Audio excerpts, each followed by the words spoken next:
Төрле төбәкләрдә яшәүче халкыбыз тормышындагы вакыйгалар һәм очрашулар белән таныштыруыбызны дәвам итәбез.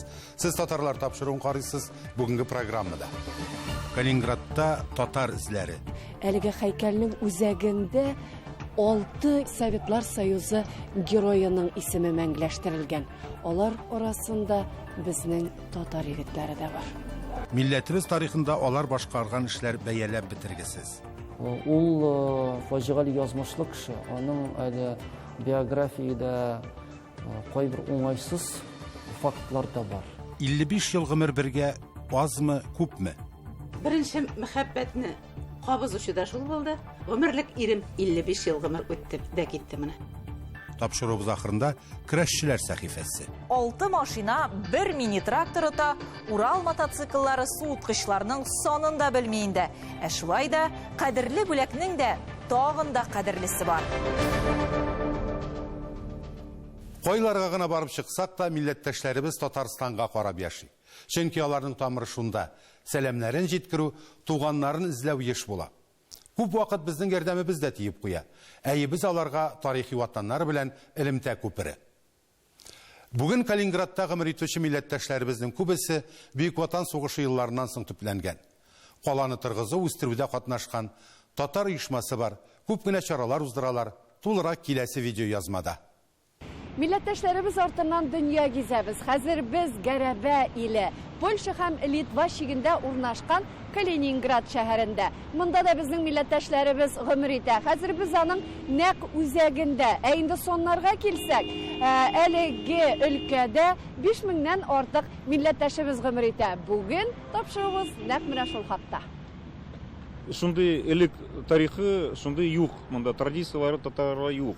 И вот без тырышабыз, традицияларын күтәрергә, тырышабыз, әкренләп җыелабыз бергә. Элекеге Кёнигсберг, хәзер Калининград шәһәренә 75. Чөнки аның икенче тарихы Бөек Ватан сугышыннан соң языла. Калининград өлкәсе Балтык диңгезе көньяк-көнчыгыш яр буеның бер өлешен били. Баш каласы Калининград Россиянең үзәк Европа өлеше субъекты. 1333 елга караган менә әлеге чиркәү элекеге Кёнигсберг, хәзерге Калининград шәһәренең иң билгеле җанлы урыны, символы. Ни кызганыч, бу шәһәрнең йөзен сугыш үзгәртә. Аны җимереп кире төзиләр. Тик кайбер үзенчәлекләре калган. Мәсәлән, менә трамвай юлы. Ул башка шәһәрләргә карый, аның киңлеге әзрәк. Һәрхәлдә ул 1 генә метрлы икән. Менә әлеге тар гына трамвай юлларыннан өлкәнең башка шәһәрләренә юл алыйк. Багратион каласының үз йөзе бар. Иң беренче төбәк музеена кердек.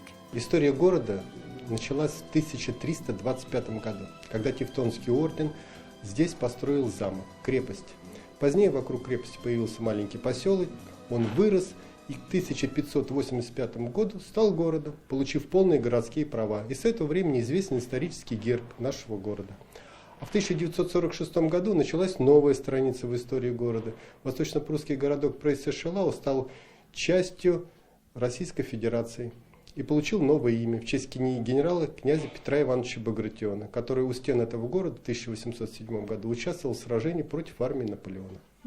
Когда-то он был закрыт, но сейчас времена меняются, город открыт, поэтому он доступен для посещения туристов. Европейские туристы, конечно, едут сюда узнать об истории сражений при Прейсешелау.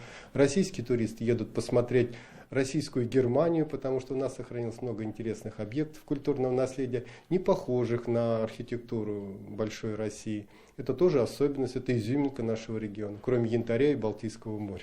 Нәкъ менә бу инде 700 елдан артык тарихы булган шәһәрдә безнең бөек фронтовик шагыйрыбыз Фатих Кәримнең дә исеме мәңгеләштерелгән. Бу хакта күп сөйләдек тә, күрсәттек тә, тик нәкъ менә Калининград өлкәсендәге татар эзе Фатих Кәрим белән дә бәйле. Ул безнең тынычлык өчен гомерен биргән, шушы җирләрдә ятып калган. Иң куандырганы, мондагы халык нинди милләттән булуга карамастан, аны зурлый, искә алып яши. Этот человек до последних своих дней являлся патриотом и делал все для того, чтобы сегодня мы жили в мирной стране. Поэтому для нас приезд всей вашей делегации, приезд его дочери – это огромная честь в первую очередь. Хөрмәтле тамашачыларыбыз, Калининград өлкәсендә йөргәндә без менә мондый һәйкәлләрне бик күп күрдек. Хәзер без Переславская бистәсендә. Нәкъ шушы җирләрдә безнең 6937 совет солдаты ятып калган. Һәм аларның һәрберсенең исеме менә әлеге һәйкәлдә мәңгеләштерелгән. Ә инде әлеге һәйкәлнең үзәгендә 6 герой Советлар Союзы герояның исеме мәңгеләштерелгән. Алар арасында безнең татар егетләре дә бар. Милләттәшебез Зәйнулла Мөстәкыйм улы Мөстәкыймов Башкортстан Республикасының Шаран районы Юмадыбаш авылы егете. 1942 елны сугышка китә. Ул Балтык буе фронтының 2-нче армия 14-нче бригада 536-нчы артиллерия полкында хезмәт итә. 1945 елда Пруссия, Калининград өлкәсендә батырларча һәлак була. Вафатыннан соң аңа Советлар Союзы герое исеме бирелә. Помните, через века, через года помните о тех, кто уже не придет никогда. Бойцы абсолютно разных национальностей. Русские, татары, башкиры, белорусы, украинцы. Только так Советский Союз, объединившись, смог победить немцев. 1945 елның февраль-апрель айларында һәлак булган совет сугышчыларының туганнар каберлеге сугыш хәрәкәтләре барышында барлыкка килә. Мемориаль комплекс 1985 елда ачыла. Калининград өлкәсе хөкүмәтенең карары белән совет сугышчыларының туганнар каберлегендәге мемориаль комплекс җирле әһәмияттәге мәдәни мирас объекты статусына ия булды.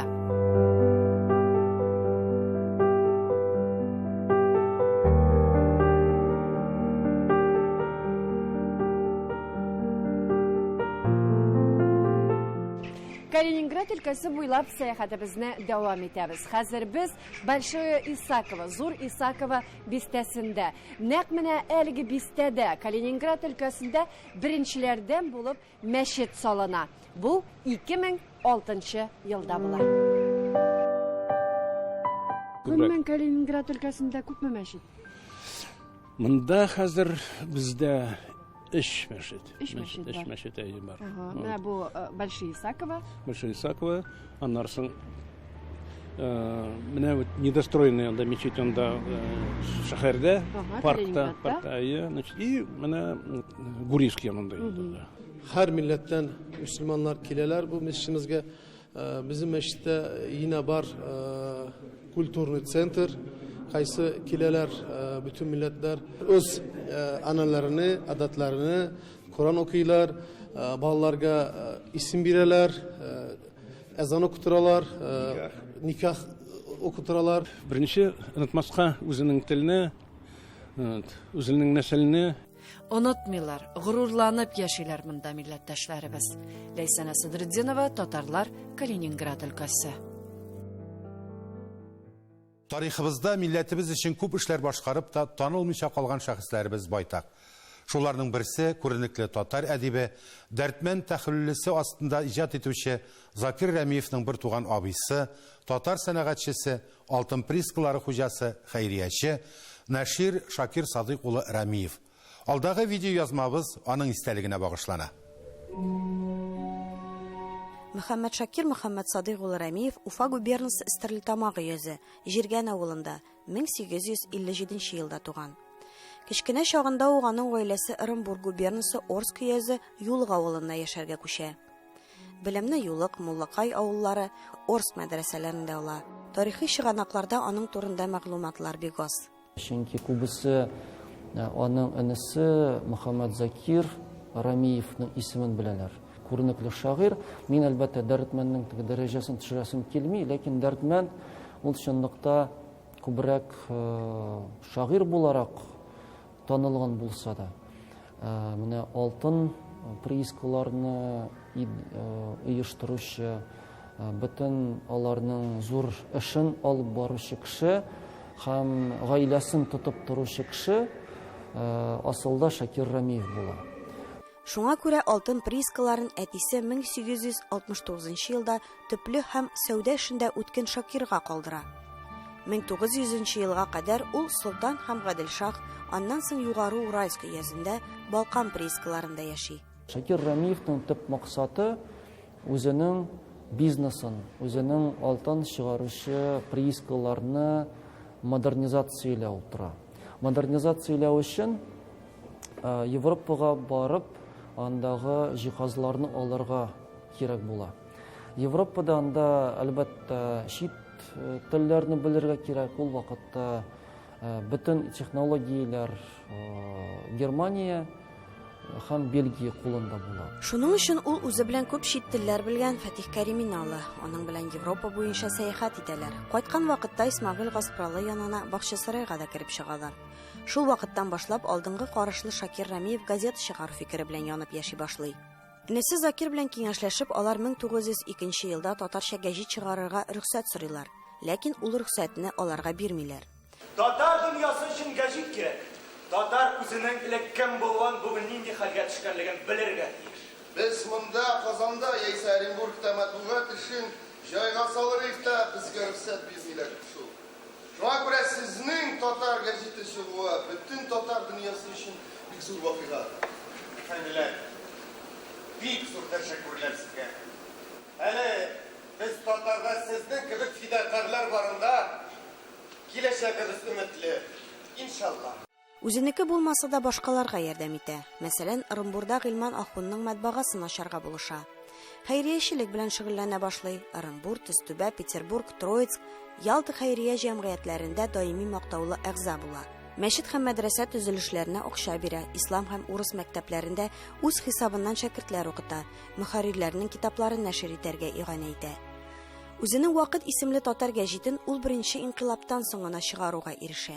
Шакир Рамиев акча белән, Фатих Кәрими мәгънәви яктан редакцияны булдырып, мәкаләләрне җыючы кеше була. Һәм менә шушы газетаның чыгару эшендә Шакир Рамиевның аның фаҗигале үлеменә кадәр керткән өлеше бик зур.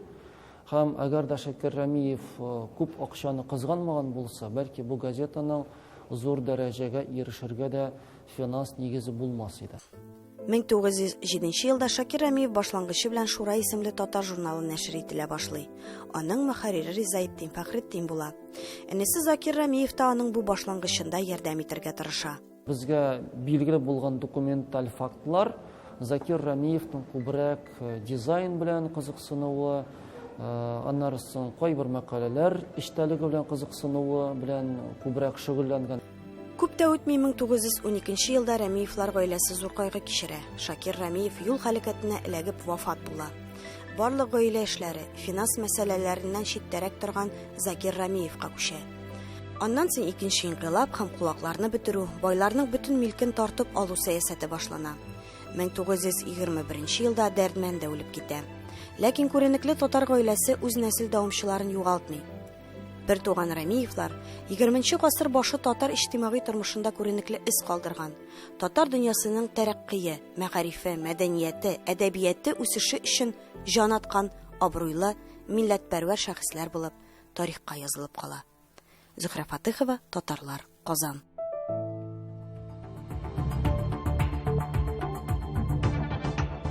Хөрмәтле тамашачылар, сез Татарлар тапшыруын карыйсыз.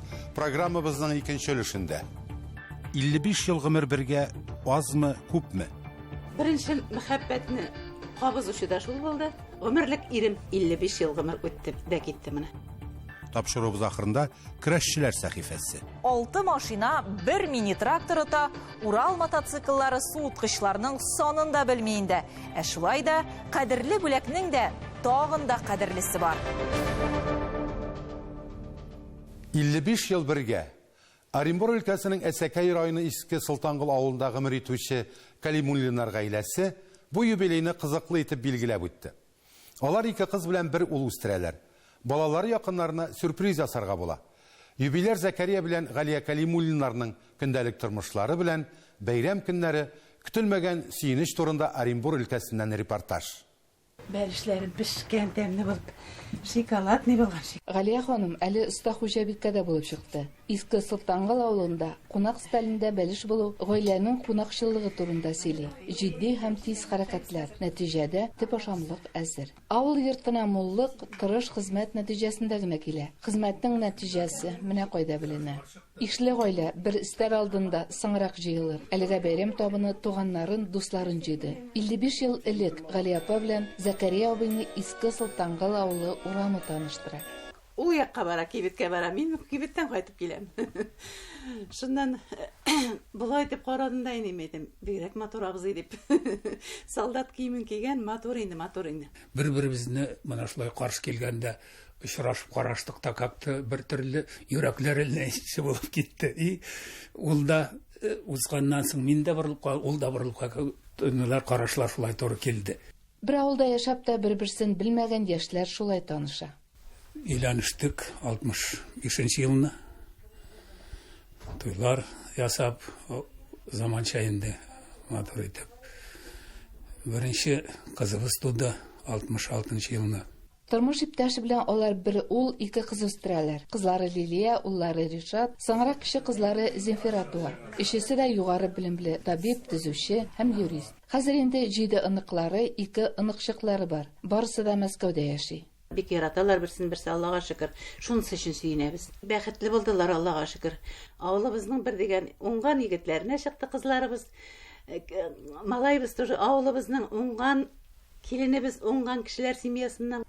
Закария Калимуллин төрле өлкәләрдә хезмәт куя. Финансчыда, иминiyet белгечедә була. Хәзер лаеклы ялда. Галия апай бүгенге көндә дә сафта. Ул иминiyet белгечлегенә тугрылыклы булып 45 ел хезмәт куя. Аны бәйрәме белән котларга дип җитәкчесе дә килә. Ул безнең бик шундый үрнәк бар. Эшчеләргә дә эшнең җиренә җиткереп эшли. Нинди генә соревнованиялар булса да, ул безнең гел җиңүче булып чыга. Әйе, ул һәр эштә дә җиңүче, осталыклары да бихисап. Уйнагыз гармуннар бәйгесендә дә җиңү яулый. Без бит Үзбекстанда яшәдек илгәре, яшь чагында. Аннан монда кайткачтан әзрәк шул мәҗлесләрдә уйнаштырдым да, аннарысын ташладым мин аны. 35 ел кулыма бик әллә нигә бер генә алгалайым да. Галия ханым көненә әллә ничә төрле эш белән шөгыльләнә ала. Яратканы кул эшләре. Нәрсә генә тудырмый аның оста куллары. Идәче илгән сөлгеләр, аляпкычлар, кулъяулыклар. Бу йорттагы кул эшләренең иң мөһимнәрен аңлавы кыен. Әллә рәсемнәрме, чигүләрме, әллә тегү эшләреме? Чөнки алар иҗади илһам мизгелендә башкарыла. Билгеле, булар барысы да остага бернинди дә табыш китерми, бары тик күңел канәгатьлеге генә. 55 ел бергә яшәүнең серләре дә гади ди юбилерлар. Бу тату яшәүнең сыры озак итеп. Бу, наверное, бер-береңә якын итеп, бер-береңә уважать итеп яшәүдә. Татулыкта. Беренче мәхәббәтне кабызучы да шул булды. Гомерлек ирем 55 ел гомер үтте дә китте менә. Булганнан бар да була. Үзәре өчен сарыкларда асрыйлар. Гаиләнең тагын бер шөгыле ул умартачылык. Аның белән алар 10 елдан артык шөгыльләнә. Хезмәт гаиләдә һәр вакыт беренче урында. Кешеләргә изге теләкләрдә булган бу гаиләне авылда үзендә хөрмәт итәләр. Кытлаулар авыл мәдәният йортында дәвам ителде. Бу көнне юбилерларны туганнары, дуслары, җитәкчеләр кытлады. Тормышка гашыйк булып, шатланып яши беләсез. Нәсел агачын дәвам итеп, акыллы, тәүфиклы балалар үстердегез. Без бит район күләмендә уңган бика конкурсы үткәргән беренче елында ук Галиябыз безнең иң чын уңган бика итеп үзен күрсәтте. Гран-при иясенә лаек булды һәм Сөембикә журналы аңарга истәлекле беләзек кидерде кулына.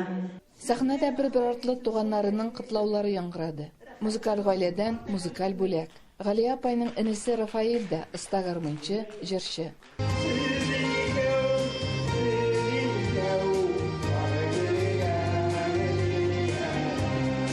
Экрандагы фоторәсемнәр дә 55 ел элек вакыт эчендә булган вакыйгалар хатирәләрен яңартты.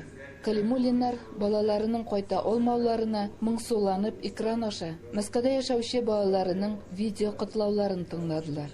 Галия апай белән Закария абыйны сюрприз көтте. Берни дә сизмәгән әти-әни ишектән килеп керүче балаларын күрде. Туганнары, хәтта безнең иҗат төркеме дә белеп тә саклаган сер һәм балалары оештырган сюрприз килеп чыкты.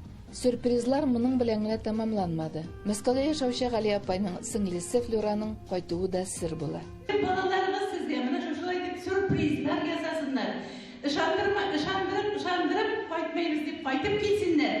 Менә шулай сөендерсеннәр елатканчы. Без ерактан әти-әниебезнең шундый зур бәйрәменә җыелышып, уйлашып, үзебезгә каждый семьяның бер представитель булып кына кайттык. Аллага шөкер, праздникны күрдек. Әниләргә, әтиләргә самое главное, что было приятно. Без сезне бик нык яратабыз.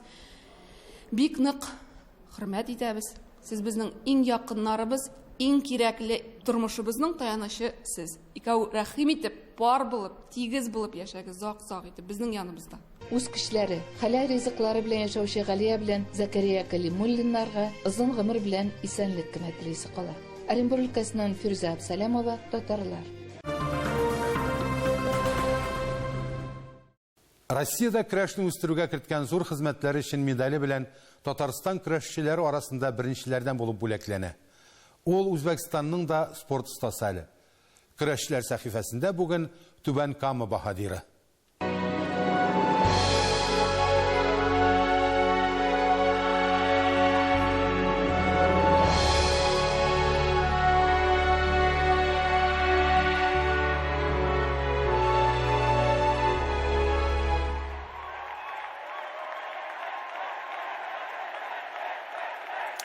Габбас Госман улы Әхмәдиев 1953 елның 4 майында Чиләбе өлкәсенең Копейске шәһәрендә туган.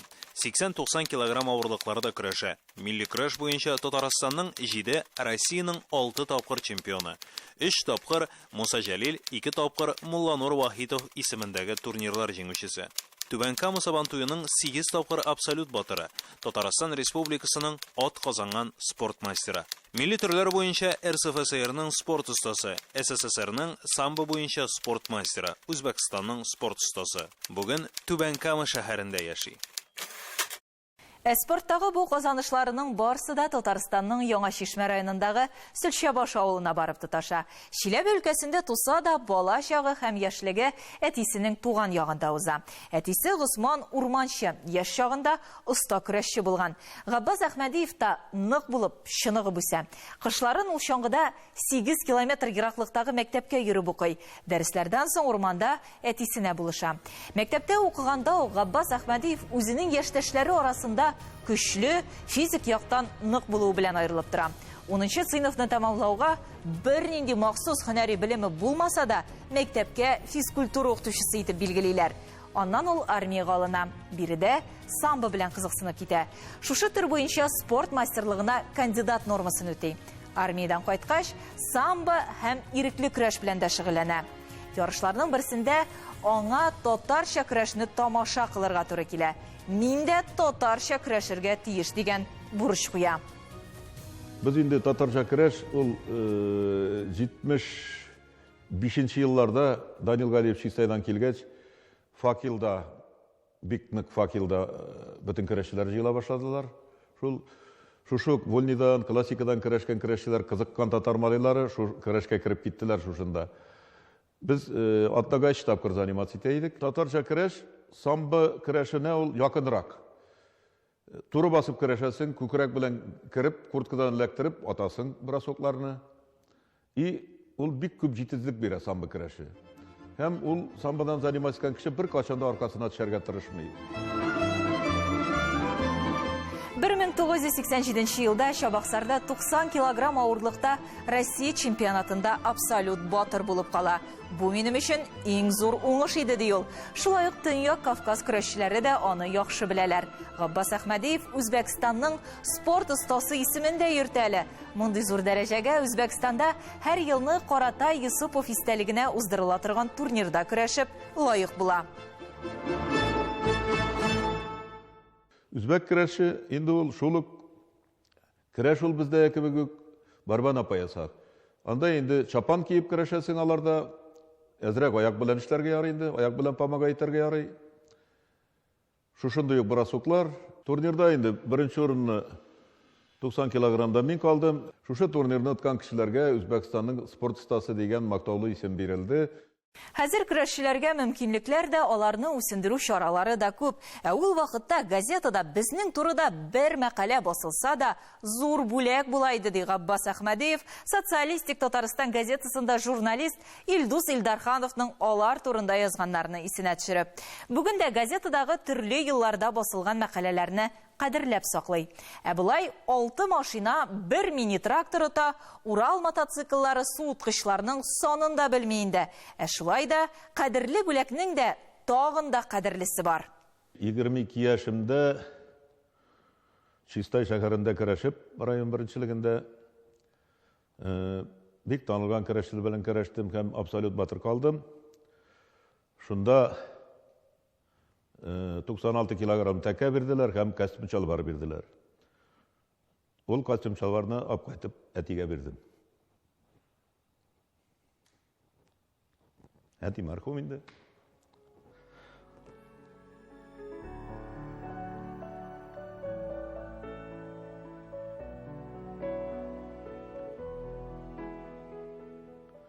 Менә шул иң кадерле бүләгем булгандыр дидем мин. Бер нинди үкенечем дә юк, тормышымның көрәшкә багышланган өлешеннән бик канәгать ди ул. Без татар кеше, без татар халкы, без гомер буена көрәшкәнбез, дәүләт өчен, семья өчен. Һәм менә бу татар көрәше дә шуларның мәгънәсе дип аңлыйм мин. Исәнлек, саулык бирде. Бик күп дуслар бирде. Дуслар белән таныштым мин татарча көрәштә. Без менә шушындый зур югары уңышларга ирештек. Эшебездә дә ул безнең тәэсир ясады. Эштә дә хөрмәт иттеләр безне. Эш дигәннән Казан механика технология техникумын, Волгоград дәүләт физик культура институтын тәмамлый. Түбән Кама шин берләшмәсенә эшкә урнаша һәм 45 ел эшли.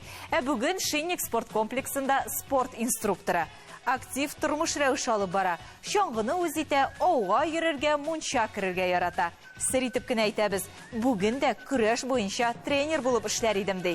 Яхшы остаз. Алтын җирдә ятмый. Халык мәкале. Бүгенге менә шулар, хөрмәтле тамашачыларыбыз. Хәзерге болгауыр заманда изге гамәлләр кылып исән-сау яшәргә язсын. Сау булыгыз.